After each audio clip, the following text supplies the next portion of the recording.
35,000 ఒక్క 100 కోట్లు తెచ్చింది ఒకే ఒక నెల. Single month integrated residential school కట్టి బంగారు తునక చేస్తాడు. ఫీజు రియంబర్స్మెంట్ వీక్ ఆయన అంటే ఇంటిగ్రేటెడ్ స్కూల్ కట్టాడట.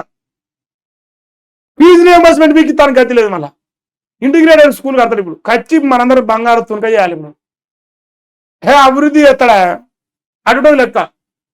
ఇంకో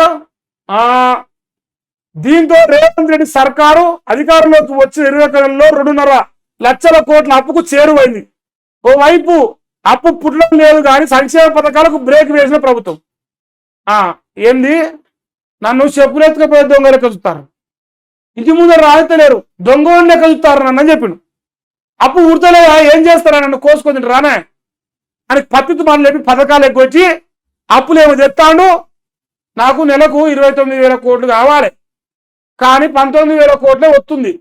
నాకు మైనస్ లో ఉన్నా. నేను ఏం చేయమంటారా, ఏం చేద్దాం చెప్పుర్రి.